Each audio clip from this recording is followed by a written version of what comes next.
O Senhor esteja convosco. Ele está no meio de nós. Proclamação do Evangelho de Jesus Cristo, segundo São Mateus. Glória a vós, Senhor.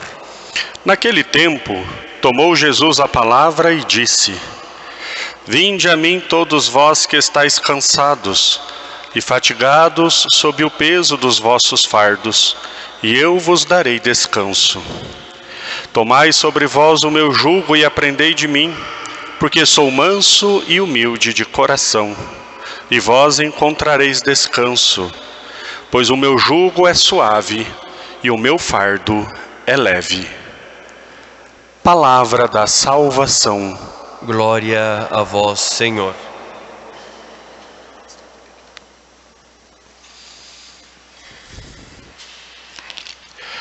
Ó Maria concebida sem pecado, Rogai por nós que recorremos a vós. Em nome do Pai, do Filho e do Espírito Santo.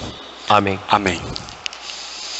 Os queridos irmãos e irmãs, reunidos aqui na nossa igreja, também quem nos acompanha pelos meios de comunicação, hoje nós estamos celebrando a memória de São Boaventura, doutor da igreja, bispo e doutor da igreja, um grande santo franciscano. Eu sou meio suspeito para falar que eu sou muito devoto de São Francisco, mas ele era realmente um grande homem, muito devoto da Virgem Maria, escreveu diversas obras sobre a teologia, foi um grande professor, depois como bispo também, instruiu o seu povo na fé e na teologia, na sagrada teologia da igreja. Pois bem, hoje nós celebramos então a memória desse grande santo, pedindo a ele, por sua intercessão, que também nós alcancemos esse amor a Deus e amor à Virgem Santíssima, sua mãe. Bom, dando continuidade à nossa catequese semanal sobre a Santa Missa, hoje nós vamos refletir sobre a liturgia da palavra, né? Antes de começarmos, é bom nós lembrarmos que a missa, ela é dividida hoje em duas grandes partes. E depois cada uma dessas partes tem outras pequenas divisões. A grande divisão que a missa tem é a liturgia da palavra, que é toda essa primeira parte da missa, procissão de entrada, ato penitencial, canto do glória, oração da coleta e as leituras, evangelho, a oração do credo e as preces. Toda essa parte é chamada liturgia da palavra. E a segunda parte da missa é a liturgia eucarística, que vai desde o ofertório até o final. Então essa é a grande divisão da Santa Missa. Liturgia da palavra e liturgia eucarística. Antigamente era conhecida como a missa dos não fiéis, a missa dos pagãos era a primeira parte, e a missa dos fiéis era a segunda parte. No começo da igreja, quando chegava depois da homilia, logo depois da homilia, aqueles que não eram batizados, eles deixavam a igreja e não participavam da liturgia eucarística, né? A liturgia eucarística era reservada para aqueles que eram batizados, iniciados na fé. Então, né, para cumprir aquela palavra que nosso Senhor disse com tanta força, né? Para não atirar as pérolas aos cães, aos porcos. Então, era a ideia da igreja primitiva de que só os batizados participassem da segunda parte da Santa Missa. Hoje, não se vive mais essa realidade, mas ainda continua essa divisão. Liturgia da palavra e a liturgia eucarística. Pois bem, dentro da grande parte da liturgia da palavra, nós temos esta parte onde nós nos dedicamos à palavra de Deus. Logo depois da oração da coleta, nós ouvimos então as leituras. A primeira leitura, depois o salmo responsorial, se for domingo ou solenidade, uma segunda leitura, e depois o evangelho. Pois bem, nenhum sacramento na igreja hoje é celebrado sem a leitura da palavra de Deus. Nenhum sacramento. Todos eles têm a presença da palavra de Deus. Quando nós celebramos o batismo, tem leitura, tem evangelho. Quando nós celebramos o matrimônio, tem leitura, tem evangelho. Na crisma, que geralmente é feita dentro da missa, todos os sacramentos estão iluminados pela palavra de Deus. Essa é uma parte muito, muito importante. E primeiro, que nós temos que lembrar que a palavra de Deus, ela é eficaz e atual. Nós lemos hoje a leitura do livro do Êxodo. Quantos milhares de anos isso aqui aconteceu, mas ainda hoje a palavra de Deus fala algo para nós. O Evangelho também, né, de forma especial. Pois bem, quando nós ouvimos a palavra de Deus, ela ilumina o nosso coração para nós nos aproximarmos ainda mais do mistério que vem a seguir. A liturgia da palavra nos prepara para a liturgia eucarística. A liturgia eucarística na missa é o ápice da missa, principalmente a consagração, pois nós vamos ver isso mais para frente. Mas a liturgia da palavra nos introduz no mistério e nos prepara para nós reconhecermos Jesus, que daqui a pouco se fará presente, né? Só antecipando para vocês sentirem um gostinho do que vem a seguir, quando nós consagramos a Eucaristia, quando o padre consagra a Eucaristia, quando nós comungamos da Eucaristia, todos os sentidos dizem para nós que é pão.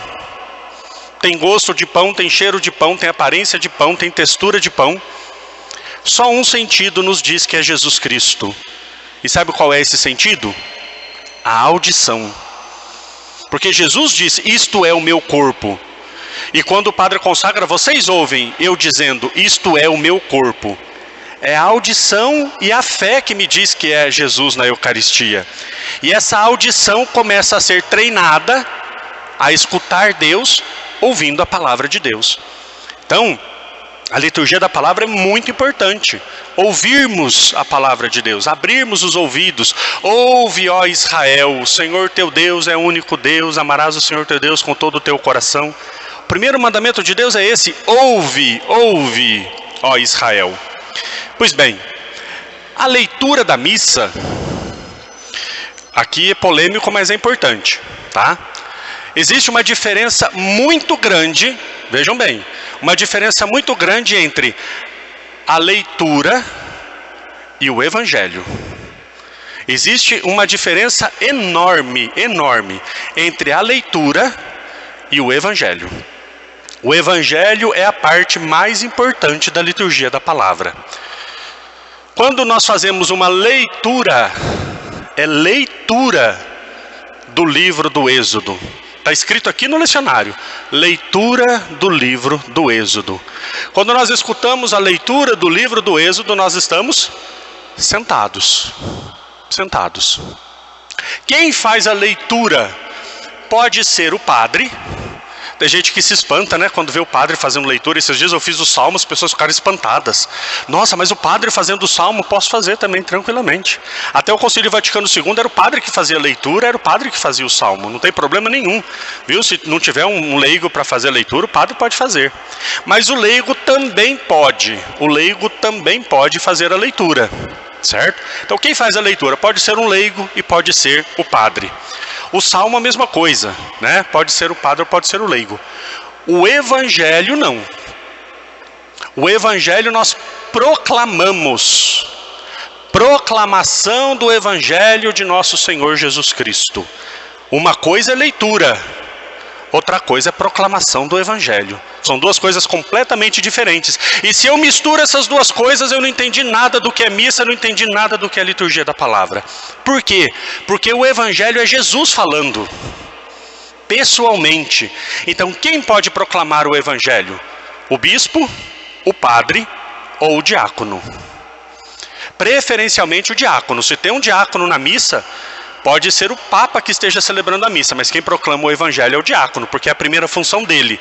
Mas tem que ser um ministro ordenado. Por isso é completamente diferente uma leitura. Então a primeira leitura, a segunda leitura é leitura, não é proclamação, é leitura. O Evangelho se proclama. Olha a diferença. Para o Evangelho nós temos um livro próprio, só para o Evangelho, que chama Evangeliário. Nós escutamos o Evangelho de pé. Por quê? Porque é Jesus falando. O sacerdote, quando vai proclamar o Evangelho, ele faz um sinal da cruz no Evangelho e depois na testa, nos lábios e no coração. Quando termina de proclamar o Evangelho, o padre beija o livro. Eu já vi leitores fazendo isso. Não pode em hipótese alguma. Termina de fazer a leitura e dá um beijo no livro. Não pode. Esse é um sinal do sacerdote. É o Cristo que beija o livro. Em sinal de reverência, porque o evangelho é mais importante do que a leitura, né? Outro sinal, nós incensamos o evangeliário. Isso é belíssimo.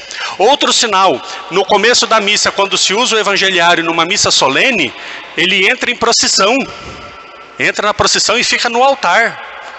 Na hora da proclamação do evangelho, o padre pega o lecionário do altar, faz uma procissão até o ambão. Só um parênteses. A única procissão que existe com a palavra de Deus é com o evangeliário. Quando chegar mês que vem, nós temos o mês da Bíblia e é muito comum, mês que vem não, no outro mês, né? Eu já estou achando que nós estamos em agosto. No outro mês, setembro, o mês da Bíblia, e é muito comum as pessoas fazerem entrada da Bíblia na missa. Isso não existe. A palavra de Deus na missa, entendam bem uma coisa, queridos. A palavra de Deus na missa é proclamada através deste livro aqui, ó. Se chama Lecionário.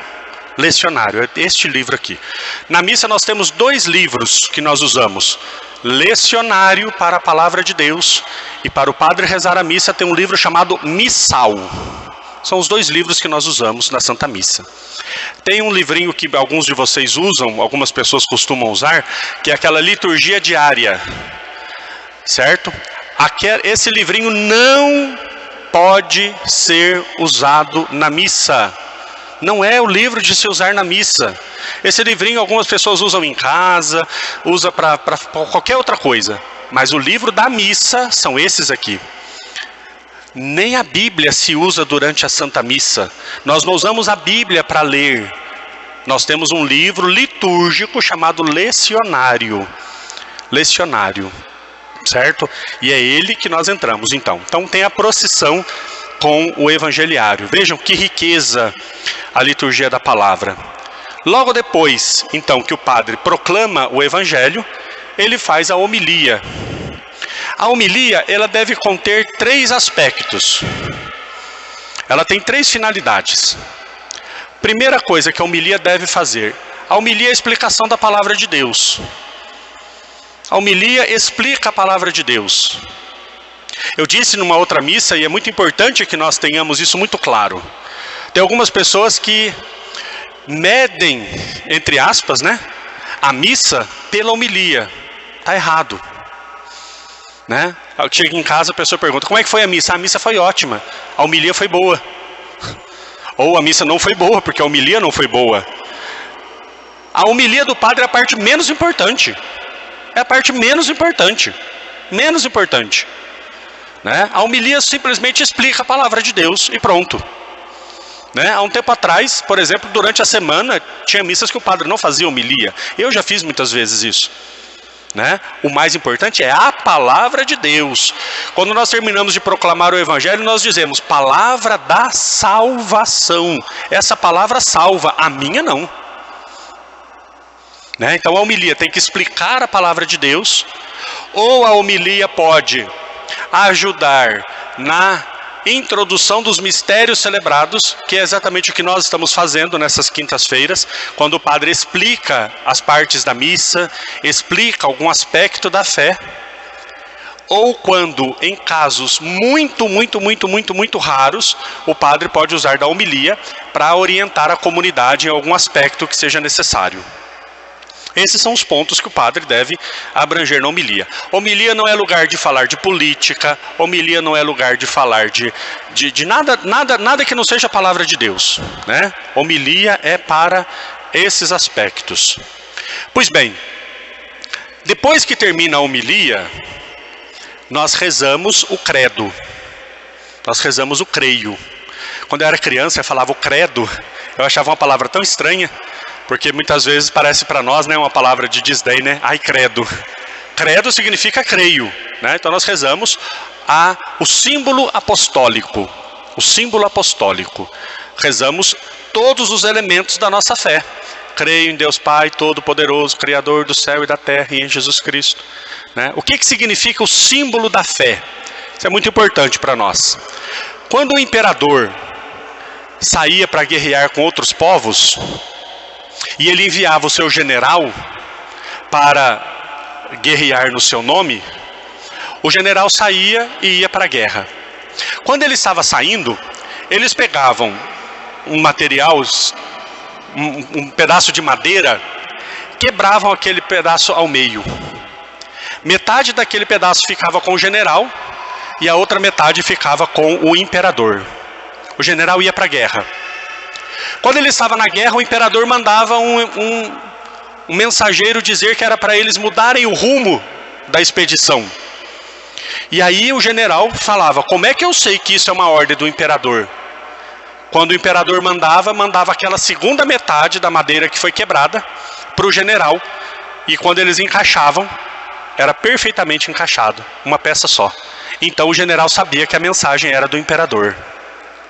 Isso é um sinal, isso é um símbolo. Quando nós rezamos o símbolo da fé, é a mesma coisa.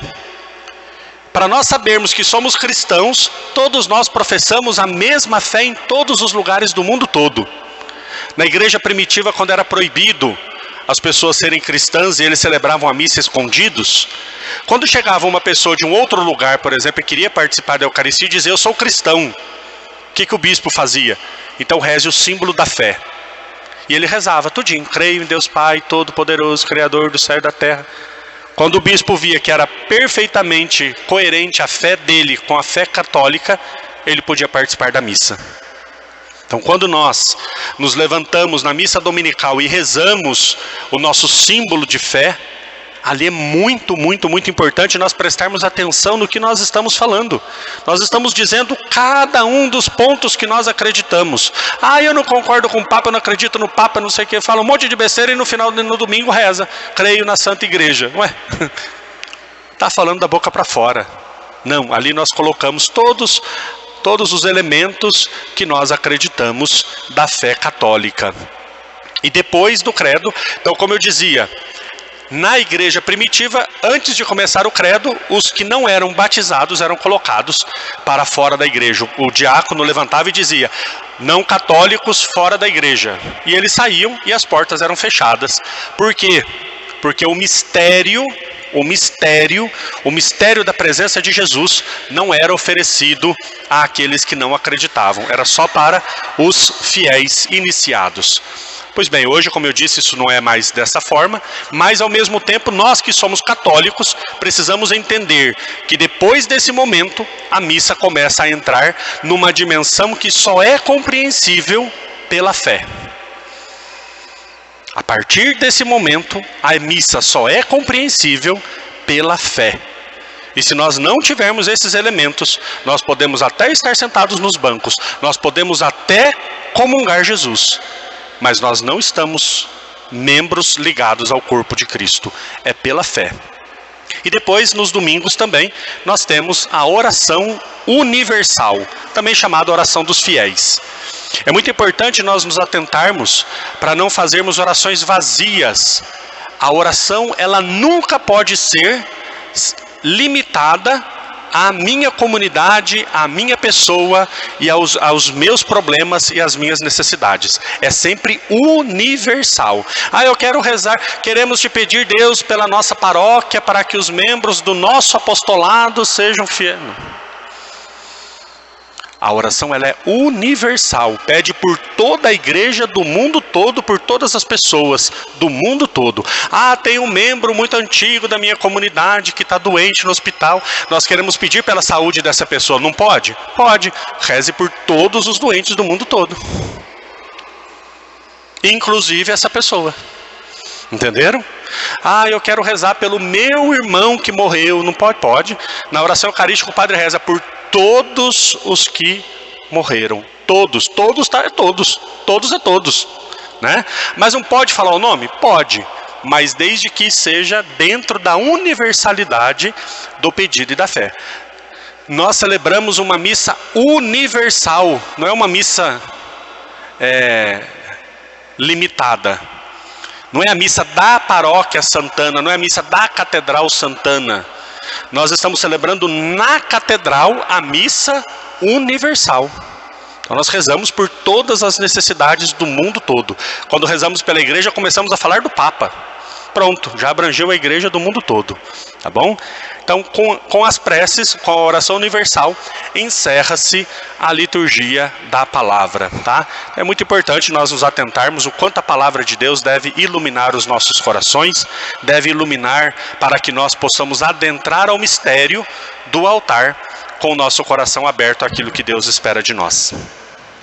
Louvado seja nosso Senhor Jesus Cristo. Para sempre seja louvado. Na hora da homilia eu esqueci de falar duas coisas muito importantes. Eu vou falar bem rapidinho agora, depois na hora do vídeo lá eu tento fazer uma edição e colocar tudo junto. Antes do padre proclamar o evangelho, quando um diácono vai proclamar o evangelho e o padre está celebrando, ou o bispo, o diácono pede a bênção para o padre ou para o bispo para proclamar o evangelho, e o padre ou o bispo dá a bênção ao diácono. Se é o bispo que está celebrando e o padre vai proclamar o evangelho, o padre pede a bênção também ao bispo, né? Que vai impor as mãos e dizer que o Senhor esteja nos teus lábios e no teu coração para proclamar dignamente o santo evangelho. Em nome do Pai, do Filho e do Espírito Santo. Quando o padre está rezando a missa sozinho, como acontece comigo quase sempre, eu tenho que pedir a bênção para proclamar o evangelho ao altar. Nós já refletimos que o altar é o centro da liturgia, o altar é o centro de tudo. Então eu vou até o altar, faço uma reverência profunda, inclino meu corpo profundamente e rezo. Ó Deus Todo-Poderoso, purificai-me o coração e os lábios, para que eu possa proclamar dignamente o santo evangelho, tá bom? Então, começa o canto da aclamação do evangelho, o padre não vai correndo para o ambão não, ele tem que ir lá no altar, se inclinar e pedir a bênção para proclamar o evangelho, tá bom? No final do evangelho, o padre beija o evangeliário ou o lecionário e reza uma oração em silêncio. Silêncio quer dizer que o padre reza em voz baixinha. Pelas palavras do santo evangelho sejam perdoados os nossos pecados. Eu já vi padres que rezam isso em voz alta. Não pode, é em voz baixa. Está dizendo, explicitamente, o padre reza em silêncio. Ou seja, reza para si mesmo, para Deus.